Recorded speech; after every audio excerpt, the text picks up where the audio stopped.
You are aware of the defense of the fact that America has a defense budget. You're probably aware of the fact that Sure. America owns some jet planes and tanks and bombs and stuff. Yeah. Well, you're aware of it because America spends $800 billion a year on it. And you're aware of diabetes because diabetes is going to cost America $400 billion this year, half of the defense budget. The evil food industry is a broken system, not a single evil Bond villain who's trying to kill us. Is there a correlation for women, postmenopausal women, and increasing their chances for type 2 diabetes?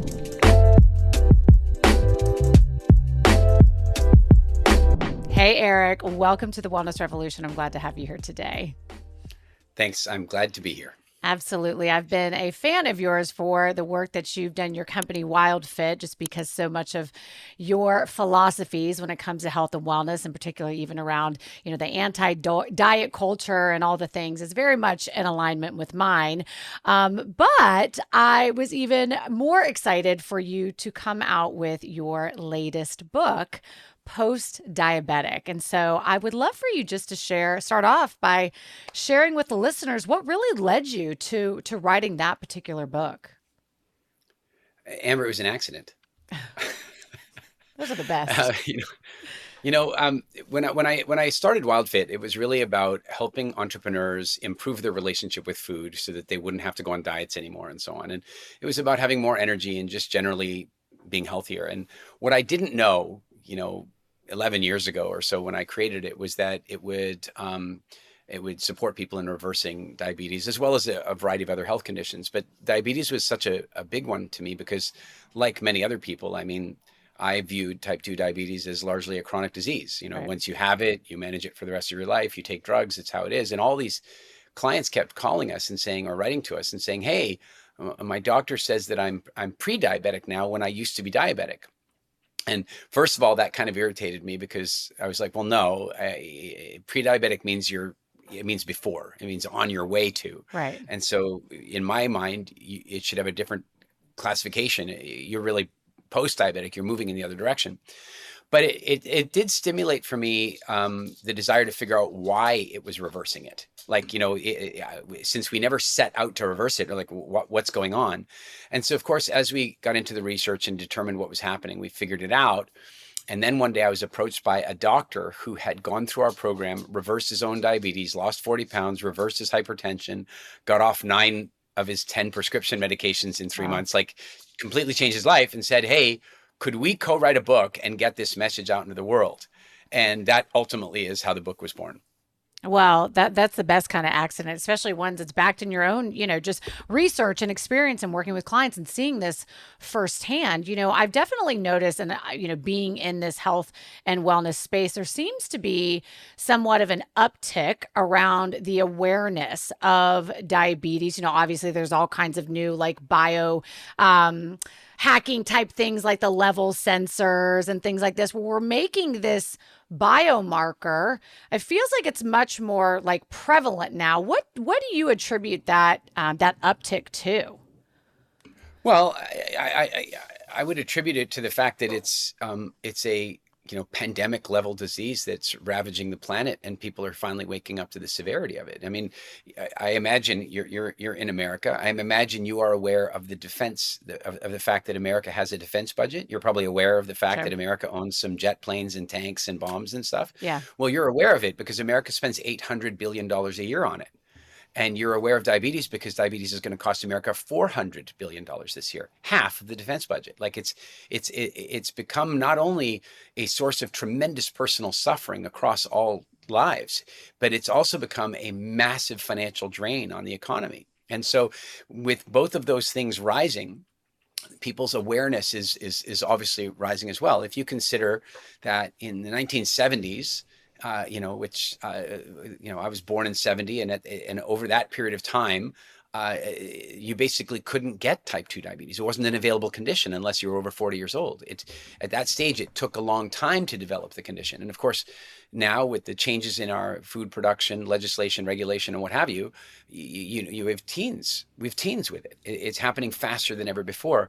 And that's very scary because, in the old days when you got diabetes at 40, it was bad. It was bad, and it was probably going to lead to heart disease and cancer and stuff. But it might take 20 years to do that damage to you, and so you die in your late 60s, but you were only going to make it to your mid 70s anyway. But Right. if you get diabetes at 20, at 15, at Right. 25, you get it there. The damage it's doing is cumulative. It's going to hit much harder, and it's going to cause suffering much younger. And so I think that's why it's becoming, that's why people are far more aware of it now than they really have ever been. Well, and you mentioned a little bit ago about, I want to go back to, you talked about the changes in food regulation over the years has been a contributor to the uptick in diabetes. And so let's talk a little bit about how our food has changed, and how that's really negatively impacted, the chances for us, getting diabetes and developing that. Yeah, I think this is a popular topic that comes up, and it's like the evil food industry. And yeah, frankly, yes. Right. Except, is it really? Like, all it is a profit-driven industry, profit-driven organizations trying to do what they can. And in the traditional world of profit, how do you increase profits? Well, you lower costs. So what does that mean in food? Well, it means you want the food to have less nutritional value. It's cheaper that way. And then you want more clients, and then you want to get those clients to buy more often, and you want them to get them to buy more stuff. And so every one of those activities are normal activities for any business. Lower your costs, get more clients, get the clients to buy more stuff.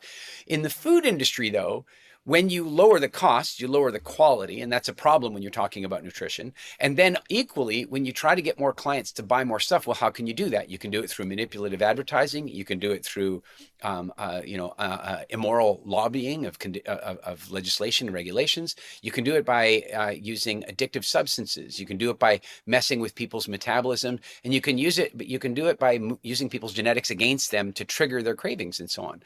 And those are all things that any company, I mean, social media companies are doing it all the time to get more clients, to get the clients to scroll more. And car companies are always trying to get more clients and getting them to buy more. Like, these are normal business habits, and they're part of capitalism. The trouble is that generally speaking, while capitalism is the best method out there that we know of, when it comes to pharmaceutical, you know, when it comes to the pharmaceutical industry and it comes to food manufacturing, capitalism is devastating for the average person. Hmm. And so I don't think that there's like, look, you're in Atlanta, Georgia. You're in Atlanta. Yeah. Hmm. So I mean, you live in the location of like maybe the biggest drug dealer on the planet, the most significant food destructive force on the planet. And I'm not going to necessarily name them in this particular situation with their red cans and squirrely print, Sure. but I gotcha. 'Cause I was like, wait, who's he talking about? And then now, okay, I read you. I was but like, but wait. here's the deal. I'll bet you and I could walk over there. We could walk right over to Coca-Cola, and we will not meet one jerk. We will not meet one evil person. We'll not meet one person who's trying to give people diabetes. We'll meet people that are simply doing their jobs. And the marketing person is simply doing their job, and the recipe person who guards the secret recipe is doing their job, and then the CEO is doing their job, and the board is doing their job, and they're all doing it to serve the shareholders. So the shareholders must be the evil ones, except the shareholders are our parents' pension funds. I mean, it's not. The evil food industry is a broken system, not a single evil Bond villain who's trying to kill us. And when we realize that it's a broken industry, a broken system, then we can start taking a look at how do we dismantle that? How do we improve it? And one thing I would say right off the bat about that, which is super important in that, and it kind of proves that it's not that there's any one evil food company, Pepsi, Coca-Cola, McDonald's, Nabisco, none of them are, I think, inherently evil. The proof of that is that if we change our buying habits, they will change what they make. Mm. If we refuse to buy Nutella, they will stop making that toxic rubbish. Like, we just have to refuse to buy it. And so we have a tremendous amount of influence on it. And I think that in order to facilitate change, we want to facilitate change at the consumer level, and then we want to facilitate change at the legislative regulatory level, and meet somewhere in the middle. Well, I love that you referred to it as like a more of a broken system because I got to tell you, I've really always put kind of the food industry in the same bucket as the tobacco industry. My ex husband was a big tobacco lawyer. And so I was very privy to a lot of those. I mean, probably not supposed to be privy, but privy to a lot of those like stuff in the white binders that like they weren't, memos, marketing memos talking about all this crazy way to markets to kids, with cigarettes and do all these things. And so, I've always sort of put food in like the big food companies, those kind of evil empires like we talked about, that in that same category. And so yeah, and so, but it's interesting I you would refer to it as a say, broken system. Yeah. yeah, I would say, Amber, to build upon that thought, if I would say that they're even worse than tobacco. Mm. That they're even worse than tobacco. Why? Because tobacco took an unnecessary substance and tricked us into having it. Mm. Okay, you Right. know, bad news. The food company took our necessary regular requirements of our life and turned them into toxic, addictive, rubbish substances and convinced us that they were still good for us. What they did was infinitely more dangerous, manipulative, deceitful, and disgusting than what big tobacco ever did. But here's the other deal, and you should run this past your husband, is mostly what happened with big tobacco when they finally started losing all their product liability cases, they started divesting and investing in what? Food Food. companies. And so that's why we see many of their manipulative practices now showing up in food. Here's one. I'd love you to run this past your husband for a legal opinion. I'm like, well, hang on, we got to call my ex-husband though, Oh, because ex-husband. Ex-husband. like, Sorry. Yeah. Previous, before, practice husband. Practice husband. I like it. Okay, I'm down. But there's a legal thing that I kind of stumbled upon one day, and it's a theory, but I think it stands, and that is that right now, if somebody's like overweight or they're type 2 diabetic, then what we do is we blame them because they have a lifestyle disease, right? Mm. I mean, if only they ate a little less and moved a little more, they wouldn't have Mm. this problem. It's a lifestyle disease. By calling it a lifestyle disease, we can shift the blame from a disastrous, unethical, immoral, horrific food company and put the blame onto the consumer. I mean, it's Mm. their fault. They ate the stuff themselves. Of course, it's their fault. That idea, that idea was a brainchild, in my opinion, was the brainchild of the tobacco industry. Because you see, there are two ways you can tamper with a jury. The one way is very against the law, and that is where you find out where they live and you Right. bribe them or extort them or blackmail them, right? That's generally frowned upon behavior. You're not really allowed to do that, of course, right? But the other way that you can tamper with the jury is by launching a campaign that has an effect on the global psyche or on the national psyche. And so by introducing the concept of a lifestyle disease, now what happens is a bunch of people make their way onto a jury and they're now sitting in the jury, but in their head, they've been conditioned to accept lung cancer as a lifestyle disease, which makes the job of the plaintiff in that case significantly more difficult. Because how can you blame the tobacco company for the lifestyle disease that this person got? And I think the tobacco company did that to seed those juries. And by the way, all the way through the 80s, they barely lost a case. And of course, that started to turn in the 90s where they did start to lose them. But that same methodology is now being used in food. The soft drink company came up with the idea that if you just did a little more exercise, then these calories wouldn't be a problem. In other words, you can Mm. outrun or outbike your calories. It's your fault. And so we're going to, I believe, start to see the same types of lawsuits against big food as we saw against big tobacco. But the lawyers on the plaintiff side are going to have the same uphill battle. And that uphill battle is going to be to convince the jury that these are not lifestyle diseases. These are the diseases that are the result of unethical and manipulative marketing practices, food formulation practices, legislative practices, and so on. Yeah, that was one of my next questions is, whether or not you thought that eventually this would kind of the Yes. attack on the food companies we will get there eventually. Feels like never, but you feel like that is coming with as we I think it is coming. Where it'll be a little bit more difficult,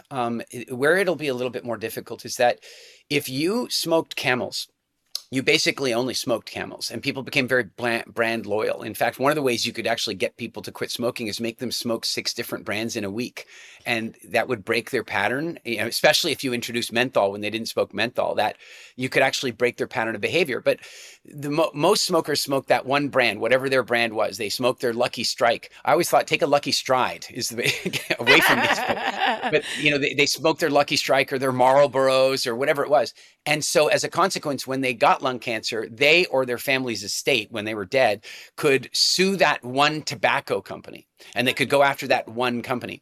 Whereas with food, you're going to have a problem because you ate Nutella, you drank Coca-Cola, you ate Domino's, and then you ate Nabisco cereal, and you topped off some Kellogg's Fruit Loops. And so who the hell are you going to sue? Yeah, well, and just to prove your point even more, I can tell you that like I said, my ex-husband represented those firms, and a lot of times how they would win, because he was a defense attorney, would be to prove that that person, even if they smoked Camels their whole life, if they smoked one, Winston or one other Marlboro or whatever, boom, game over. You can't. Yeah. And so I see what you're saying, like bringing these cases, these suits to these big food companies, going to be very, very challenging in those types of cases. So probably maybe more class action or something, who knows, but that's so interesting. Yeah. Or potentially going after regulatory authorities. Like it strikes me that they're, and I'm no lawyer, but it strikes me that going after the FDA, for example, would probably be a viable way to go, because they're the ones who created the regulations that allowed those things to become foods when they weren't. I don't know, but I definitely think that we're going to see some very interesting product liability cases relative to the prolific, explosion of type 2 diabetes, obesity, and the other, quote, lifestyle diseases. Well, so one of the things that I had heard the other day, which I'm so curious your thoughts on this, is that still, and this was like mind blowing for me. I thought that every state, as we were learning more about diabetes and all of this, I was under the impression, I just thought every single state was mandatory when you go to your general checkup to get your A1C tested. I recently just learned that that's actually not the case at all. I think California might be the only one, or maybe there's a couple other ones. But why do you think that conventional medicine is still so behind the eight ball and kind of with their eyes shut around this, if this is such a huge pandemic, which it is? Unfortunately, in the same way that profit has polluted the food industry, profit has polluted the pharmaceutical industry. Unfortunately, and I want to be really clear. Listen, where would we be without pharmaceutical companies? Where would we be without advanced medical technology? Sure. I'd be dead, frankly. Sure. I mean, I had an appendectomy. I had an emergency appendectomy in a field hospital in the heart of Africa at one point. Thank God the doctor had been trained. Thank God they had anesthesia. I was lit on fire when I was 18 years old and nearly lost my right arm and had to have it rebuilt from skin that they removed from my leg. And thank God that there was surgery and trauma and anesthesia and all the things that I needed. So I'm not I don't want to come down heavily on all of those things, but again, profit has polluted that process. And so, for example, I was reading a little while ago, I don't know, maybe about 6 months ago, that the FDA has approved this eye drop. So apparently, my dad always told me when I got to 40, I was going to start needing reading glasses, and I managed to get to 50. But then I'm in a restaurant with my buddy one day, and I got my light on the menu, and he goes, "What are you doing?" I go, "It's dark in here." He goes, "Eric, it's not that dark in here." And he hands me his reading glasses, and I put them on, and I went, "Oh, I'm blind!" I was mortified. I was absolutely mortified. But in any event, apparently the FDA has found has approved an eye drop that you can use. That and so what causes that is that the lens becomes stiff as you get older, and so the muscles have a harder time torquing the lens for the close-up reading. But now there's this eye drop you can get that softens the lens, but it only works for about 8 hours, and so you have to use the drop every day that you don't want to wear your glasses. And all I would put to you is, I wonder how much of the research budget went to making it daily rather than weekly or monthly or annually or one time. Because if you and I are shareholders in that company and two people come and make a presentation and one person says, "Hey, I've got this eye drop. It's a one-time deal. You drop it in, softens up the lens, and it's cured forever." We're like, "Well, how much can we charge for that?" "Well, it's a single drop. Maybe we can charge $1,000 for it as a procedure." "Okay, but what about you? What do you have?" "Oh, I've got a drop that works for 8 hours at a time. You got to take it every day, and we can charge $50 a bottle for this stuff, or $500 a bottle, and they're going to have to take it for the rest of their life." I know which one we want. I Sure. mean, if we are immoral about it or selfish about it, we know which one we want. And so let's take a look at type 2 diabetes as an example. Type 2 diabetes, I would put to you, is more like a repetitive stress injury than it is a disease. It's an imbalance created from being metabolically stuck. And so let's see again. You and I, we're sitting on the board of our medical treatment company, and we have two people proposing a solution. One solution is that with lifestyle modification and behavioral change dynamics, we can help people to change their relationship with food, and then they can reverse their diabetes and they never have to have it again. We can probably charge them about $2,000 or $3,000 for that consulting project, and then maybe we can sell them some food afterward, but they can get food anywhere they want. Or we can prescribe medicine to them that they will have to take for the rest of their lives. Right. Which one are we going to choose if we're just interested in profit? That's why we're in trouble. Yeah, yeah, absolutely. I mean, and again, and it's not to like demonize, like you said, big pharmaceutical companies, big food companies, all the things, but that is the reality of how it works. We've this is I think that's what drives such our reactive approach to medicine and our health and wellness as opposed to a proactive Yeah. approach. Yeah, absolutely. So I would love to share with the listeners a little bit about your book and really, post-diabetic, and really, who is this book really for? I would argue that the book is for pretty much anybody who eats in the developed world. And the reason I say that is that um, we are definitely in trouble. I mean, there's no question that we're in trouble. At this stage, we're talking about something like 7 out of 10 people in America are on the diabetic spectrum somewhere, and that at this stage, 1/3 of people are actually dealing with type 2 diabetes. We're dealing with it's going to cost the country about $400 billion. I've been doing some research for the UK. I'm in the UK next week for the book launch, and the National Health Service, the NHS they call it in the UK, is their universal healthcare. They're paying 1.5 million pounds, not dollars, pounds, the big ones, the heavy Yeah, ones, yeah, 1.5 million pounds per hour, dealing with type 2 diabetes. And so, the cost of it and the damage of it are really significant. And why that's unconscionable is that it is actually reversible in the majority of cases, and it is, and that is one of the biggest messages. I think there are two big messages that we offer in the book, and there's many more, but two for the purposes of what we're talking about now. One is that people who are obese or type 2 diabetic or what have you, and right now they get shamed for it. mm, They're blamed for it. It's their fault. If they ate a little better, if they moved a little more, they wouldn't have this problem. And I want to end that. So anybody who's watching or listening right now, if you're dealing with prediabetes, type 2 diabetes, if you're carrying a little more weight than you'd like, it's not your fault.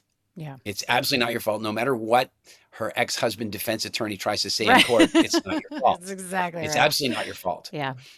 That said, it is your responsibility. That's the tough part. It is your responsibility. You're the only one that can do something Mm. about it. And then, of course, the next message that's built upon that is that it is largely an optional condition. Type 2 diabetes is, in the vast majority of cases, fully reversible. In some cases, you might say if somebody had it long enough, they may have done some permanent damage, but still, the insulin sensitivity things are reversible, and they can do something about it. I mean, in the research, does it show? Because, I think a lot of people think about, having type 2 diabetes as really being just a disease for just the obese and and the very overweight. Is that a myth? That's a total myth. I mean, Yeah. you can be type 2 diabetic and not be even remotely overweight. In fact, I would even suggest that to some degree, what happens is that when your metabolism gets out of balance like that, what ultimately is happening is that it's become bad at processing sugar. And so if it becomes bad at processing sugar, one thing that it might do is you might start storing excessive amounts of energy, which would turn into weight gain, which could turn into obesity. And obesity, by the way, it's not that big. Like, I can tell you, I did a BMI scan a little while ago, and I came up as obese. Now, Yeah. I just happen to I played ice hockey, and I've got big legs, and but Same. my BMI was in the obese range, which means really in real terms, if I put on, say, 20 pounds of fat, I'd be technically obese. It's not that big a number. And so, when we look at it from that perspective, Well, maybe one of the things that's happening is that as you're stretching the body's limits to cope with the thing, one of the ways that it deals with that is by storing weight. So now you could have somebody who's putting on all the weight and not becoming diabetic. Like their body's method of coping with the problem is to store all the weight. Whereas someone else, their body might be like, no, my method of dealing with this is to develop insulin sensitivity problems and keep the blood in my blood sugar and start getting really high blood sugar and become diabetic. And then, of course, you can have the very common occurrence of both of those conditions happening at the same time.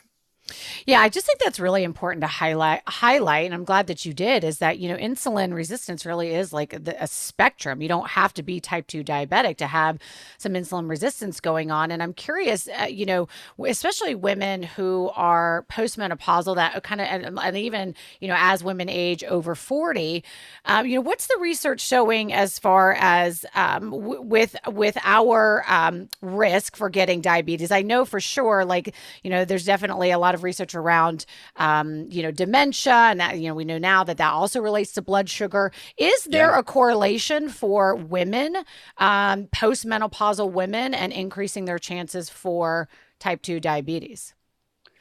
I can't answer that conclusively without going and reviewing papers. But if we just think of it, there's a couple things that come out of what you said. Of course, I believe the answer to that is yes. But let's get into some other things. First thing is that um, most people are going to live longer than they thought they might have. What I mean by that is that the average life expectancy today in most of in UK, Canada, United States, about 75 years old, thereabouts. And but what people don't really understand about that is that there's such a high level of mortality, prepubescent mortality, that when they say average life expectancy, if you make it to 20, then that number goes up dramatically. So if you made it past 20 years old, the odds of you getting to 85 are really good, like Hmm. 90 are really good. Many people will. This is an important thing to know because right now, if you make it to 75 years old, you are 50-50 on dementia. 50-50. Wow. 50-50 on your memory slowly sliding away, your personality slowly sliding away, and your family losing who you are while your body is still occupying space in the house. It's a terrifying situation, Terrifying. and it's 50-50.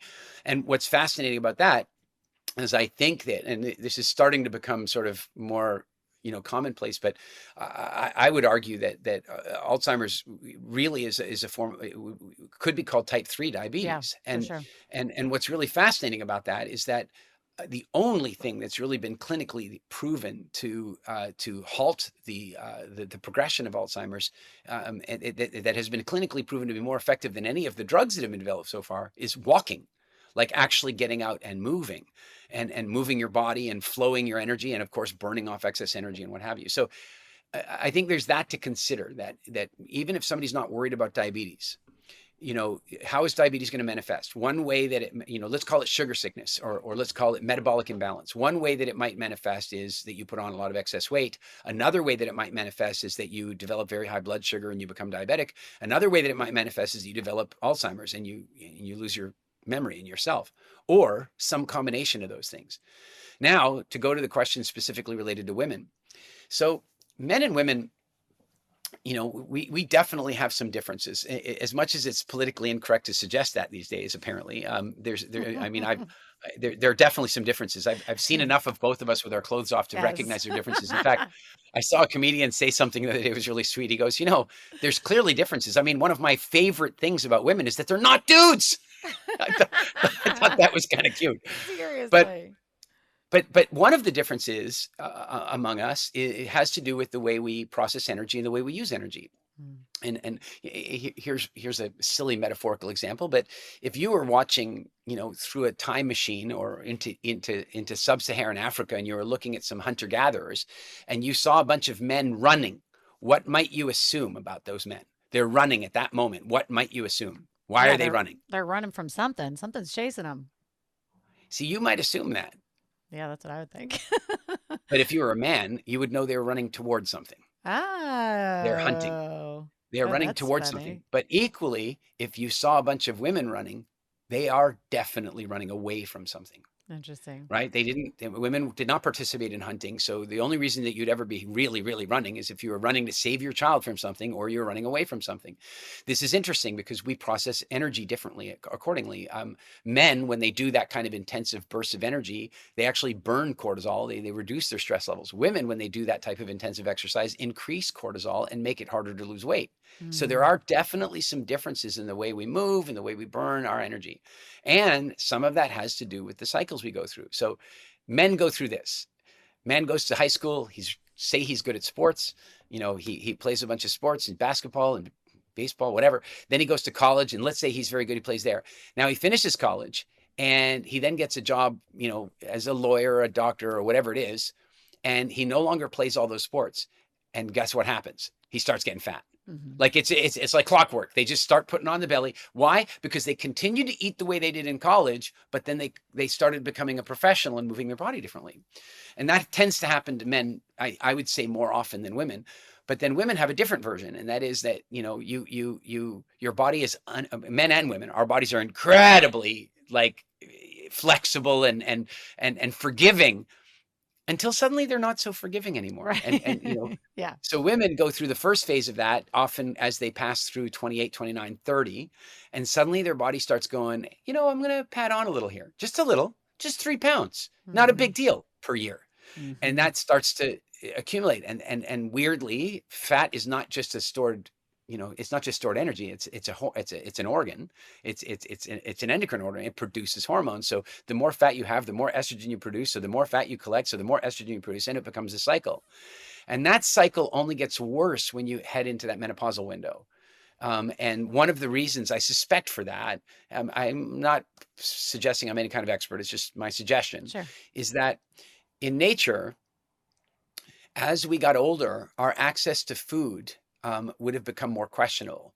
Mm. As you got older, your access to meat would become more questionable, whether you're a man or a woman. And so consequently, your survival would be your odds of survival would be increased or improved by slowing your metabolism down because you weren't going to have as much access to food. Right. So women head into this menopausal stage and their metabolism slow down, and then they start putting on weight because they didn't change their behavior relative to the change of life they're in. And so there are definitely things that women can do way in advance to improve their metabolism and as they go through that change. In our WildFit program, we have our core WildFit program, but then we had so many women contacting us and telling us that their menopausal symptoms were abating. This one's a little. So we had there was this group of women over the space of a few years that kind of formed, and they called themselves the Eric haters or something like that. I can't remember exactly, but the Mhm. reason was it was a playful thing. But the reason is that they were writing to our help desk and saying, "You bastard, my menstruation restarted." Oh. And what we found is that if people did our program in that first 12 months after menstruation stopped, that there was a very high incidence of the menstruation restarting again. And of course, what we're suggesting is going on there, and what I believe is going on there is, in a sense, they've shifted their biological age back a bit. They've younged, they've younged.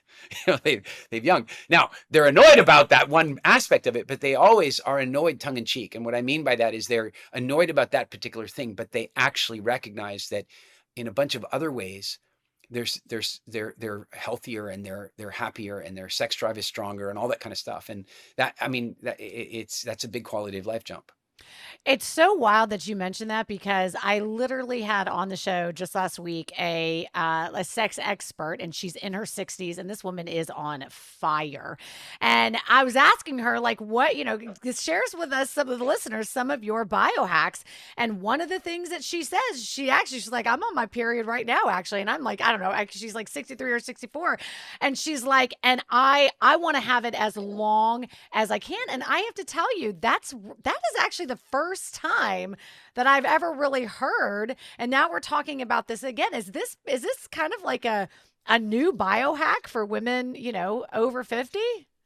All right. So I'm going to offer something that I hope she's watching. I don't know if but if she's watching, I'd love to have her feedback on this, but I'm going to offer something about this. And I think it's really important. First of all, yes, First of all, yes. I mean, if your reproductive system can continue to do its job long out into the future, why not? Now, I think there's a reason that we evolved menopause, and that is that actually birthing children is, well, bloody difficult. I mean, it's Sure. very demanding on the female Yeah. body. And so there comes a point in time where, of course, getting pregnant and birthing a child can become really dangerous. And so, yeah, if you were to get pregnant in your 50s or 60s, that's a significantly more risky endeavor for both you and the child than if you did it when you're 20. So there is a reason, I think, that that menopause happens. This doesn't happen to men. A man in his 90s, assuming he's healthy and can still, you know, You're right. Right. perform, Yeah. he can still make babies, Yeah. and that's because it's not dangerous to him to make Right. babies. Whereas for a woman, it becomes dangerous. So, in that sense, I think menopause is there for a reason, and I think that women can definitely learn how to go through that process with significantly more grace and much less difficulty. But there is something very important to consider around menstruation, and that is, and this is fascinating. Um, how many periods will the average woman have in her lifetime? How many periods will she have? She'll start when she's 13 to 15-ish, Right. depending on her culture and what have you. She'll start then, and she'll have roughly 12 of them a year, right, throughout her Hmm. whole life, except for those pregnancy periods that she has and what have you. And so she will actually have about 400 of them in her lifetime. And one of the things that will happen when she menstruates is she'll also have a major estrogen spike. And when she goes through that menstrual cycle, it's what happens on that monthly cycle. Now, hold on a second now. Is that normal? Because the next question is, how many menstrual cycles would a natural woman in a normal hunter-gatherer society have, which is basically human life up until the last couple generations, right? Right. How many menstrual cycles would a normal in nature woman have had in her entire lifetime? Well, there's some math you can do on that. The first thing is that she would almost certainly have become pregnant within 1 or 2 ovulation cycles, because that's what happened. There was no birth control and they just got pregnant. Then she would not menstruate for 2 to 3 years while she went through the birthing, the gestation, the birthing, and the breastfeeding phase. So 2 to 3 years of no menstruation. How many children would she have in her lifetime? 9. Wow. 9 is the average, because many of them won't make it all the way. So they have 9 of them, which means that you're now talking about roughly 27 years with no menstruation in her cycle. And by the way, she would never menstruate when her body fat got too low, which would have happened on an annual basis when they went through winter and there wasn't a lot of food. There's no point in menstruating. There's no point in ovulating, I should say, Sure. when there's not enough food availability, which means that even then, a number of her menstrual cycles would have been prevented by Mother Nature, which means she might have had 20 or 30 in her entire lifetime instead of the 400 that a modern woman goes through today. And I think there's a big that's a big conversation, and I think it's something that women really. I've thought about it theoretically for a long time. I now have 3 daughters. I think about it a lot. Well, so then what, I mean, what conclusions do you draw from that then? I mean, or what, like, what comes up for you then around that as to, why that is, and why is that bad for us? Should we not be having that many? Like, just yeah. Yeah, so I wrote a book. I know we've talked about post-diabetic, but previously, my book before that is called The Evolution Gap, and The Evolution Gap explores the relationship between our very slow capacity for genetic evolution and our incredible capacity and accelerating capacity for innovation. And it suggests that most of our pain, suffering, health, mental health, physical health problems exist inside that gap. So type 2 diabetes, for example, is a perfectly designed energy management system put in the wrong environment. Mm, Now we get type 2 diabetes. right. Well, this conversation we're having now, I think, is related to that. That that women that lived in a natural environment in cycle with nature, that went through the cycles I've just described, might have 30 or 40 periods in their whole life. If that's a lot for them. They might even not, might be more like 20.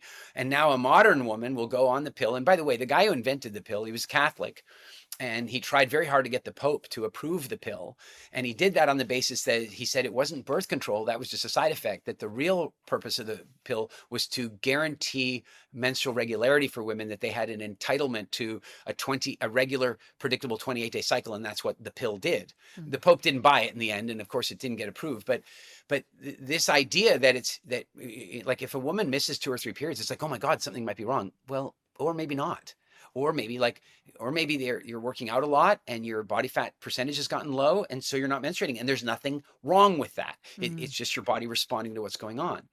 But now there are some other statistics that are interesting. Is that women that have women that don't have children are much more likely to develop a variety of the feminine cancers. Women that have, what do they call it, low parity, or where they have 3 or less children, are more inclined. Women that wait to have children until later years in their life are more inclined. In every one of these measures, the risk for developing many of the feminine cancers seem to be amplified. And so I'm looking at this now. My little girl is 7 years old, and that means that, roughly 7 years from now, I'm going to have to give it thought to how that would work. And I've always been a total traditionalist. Like, I know there's an injection that women can get that stops the menstrual cycle, and I've always been against that kind of like hormonal interference. No, no, no, I'm not. I do not like the pill. I think the pill is a bad idea. But now I'm looking at going, hold on a second now. I also don't want her having 9 children in her lifetime, and I don't think it's likely she's going to live sub 15% body fat to keep her menstrual cycles down. Maybe we are going to have to interfere. There's research to be done. Yeah, this is such an interesting, because like, as we're talking, what's coming up for me is I'm like, okay, well, so I'm 45 and I just went back and got the IUD, and she's like, she's like, do you really, do you need the IUD? And I was like, oh, I really have loved not getting a period, but now at this age, I'm like, well, maybe I need to take it out so I can control, like, know whether or not I'm having it, so I can keep it, because it sounds like this is a biohack. But then it's really interesting looking at the younger ages about why you might not want to put them on birth control, and maybe even looking at maybe even looking at something else that won't necessarily create that regularity. Like, that's not necessarily a good thing. So that's a very eye-opening, that's very interesting. Like I said, I just find it fascinating that 2 people in the last week this has come up. So clearly this is a message that is supposed to get out there for my listeners.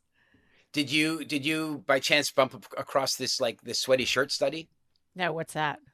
Well, this is fascinating. There was a general question, and the question was, or the theory was, that women would be more naturally attracted to men that had strong immunity where the woman's immunity was weak, and weak immunity where the woman's immunity is strong. In other words, compatible immunity. Imagine, the best metaphor I can give you is, imagine that you have 10 immunity gates, and let's say you're really strong on 1 to 5. Then it would suit you to be attracted to a man who's weak on 1 to 5, but strong where you're weak. That way, one of you gets sick, the other one doesn't. The kids are taken care of. And when you have kids, they're likely to pick up strengths from both of you. This was the theory. So how did they test the theory? Well, they got a bunch of men to go and work out heavily and sweat into their shirts. Then they took the shirts and put them in basically Tupperware containers to let them stew a little. Then they had women come along and smell the shirts. Oh my God. And they had to determine if they felt any attraction to the pheromones of any of the shirts. What ended up being really fascinating is that 80% of the women felt a natural pheromone attraction to men who had complementary immune systems. Like, the theory stood that you would be more likely to be attracted to a man that has good immunity where you're weak, and so on. But it raises a question. What was going on with the other 20%? What was going on with them? And what I would say was going on with them is what we call the evolution gap. And that is, innovation got in the way, because it turned out that the other 20% that smelled the wrong men were on the pill. Oh, fascinating. What? Yeah. Like, so here's the irony. Do not date while you're on the pill, because you're going to date the wrong men.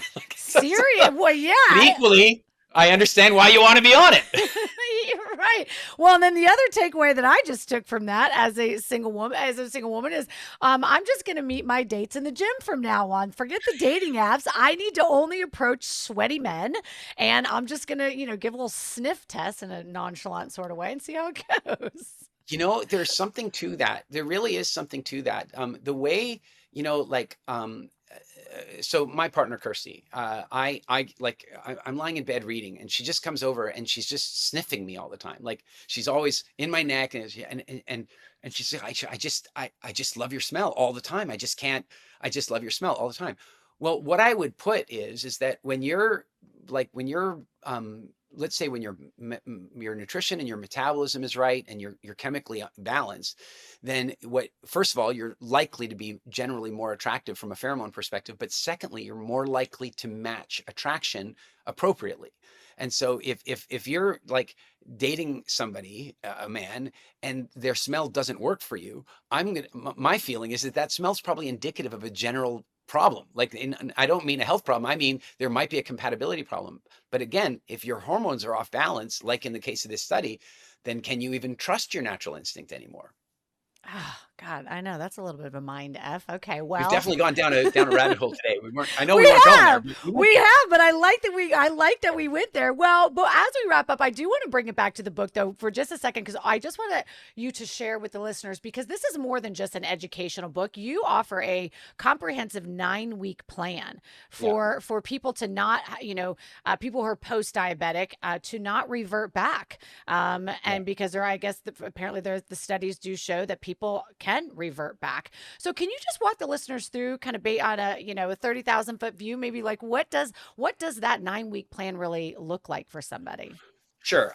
The first part of the book is really learning what diabetes is and how it develops and why to avoid it and why to reverse it because it's much more devastating than most people realize. It is the number one risk factor for the development of cancer, heart disease, shortened life, loss of eyesight, amputated limbs. I mean, it's a devastating disease. So the first part of the book really gives somebody a grounded layperson's discussion about what diabetes is. Then the second part of the book goes through a structured process of reversing the condition or preventing it in the case of somebody who's concerned that they're headed in that direction. And the reason we call the book Post-Diabetic is that, first of all, if you reverse your type 2 diabetes and head toward pre-diabetes, I would argue that you're trending in the other direction so that even though you might have metrics similar to a pre-diabetic, your medical advice should be changed compared to a pre-diabetics because you're going the other way. Mm. And so those people are referred to as post-diabetic. And then even when they've reversed all the way out and they're now normalized in their blood sugar, we still regard them as post-diabetic because they've demonstrated a predisposition, and so they need to be vigilant. The 9-week process is, well, it's based on the structure of our WildFit programs. Years and years ago, I thought about writing a book about all this stuff, and instead I chose to go the multimedia route. I decided to create video coaching programs, and I developed the first WildFit Challenge. At this point, over 100,000 people in 100 countries have gone through that program. It has an 85% completion rate, which is basically unheard of in video Yes. training education. Yes. And the reason in the end I decided to do the book is so that I could make this more accessible to a Mm. wider number of people, and because we'd learned some things specific to diabetes. The other thing about this is so the 9-week process starts with a week of psychology and awareness.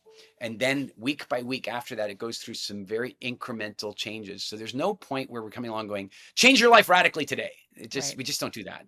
But the other thing is that anybody buying the first print edition of the book, which means if they're listening to this podcast in 2024 or even halfway through 2025, they're probably still at first edition.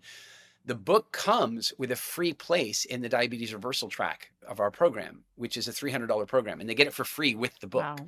So you've got the 9-week guide in the book, but if you actually want to go through the video education and all the extra, the journal, like the PDF journals and all the stuff that can support you through the journal, through the journey, then there's a QR code inside the book that activates that track for you, and you get to do it totally for free. And if you want additional support, you can get yourself a coach that can guide you through the process personally.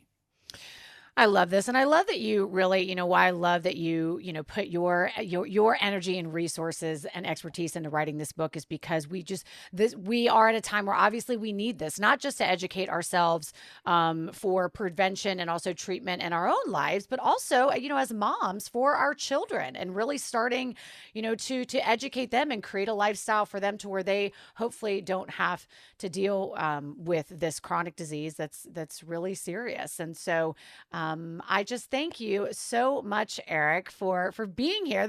I love conversations that go down a rabbit hole. Those are the best. But thank you for just sharing your knowledge. And where can listeners grab the book? Where can they reach you, find you, learn more about Wild Fit? I almost said Wild Health, Wild Fit. The book you can find at postdiabetes.com. or Amazon or Barnes and Noble or any of the number, any bookstore or what have you. But postdiabetes.com. There's lots of information about the book there and me. WildFit, they can go to getwildfit.com. And incidentally, there is at the moment like an introductory thing, like a 2-week version of the WildFit program where they can really learn about their own psychology with food. And that's a very, very powerful process. If anybody has struggled with diets, they've struggled with willpower, that kind of stuff, that 2 weeks they will never go on a diet ever again, and they will achieve their health goals. So they can do Right. that at getwildfit.com. And then Instagram. I manage my own Instagram account. So if anybody's got follow-up questions, they can DM me and I'll do my level best. And that's just And my name, at Eric Edmeades. okay, amazing. And I'm going to have all of this in the show notes. So, again, Eric, thank you so much for being here. What a fun conversation. I appreciate you. Cheers. Thanks very much.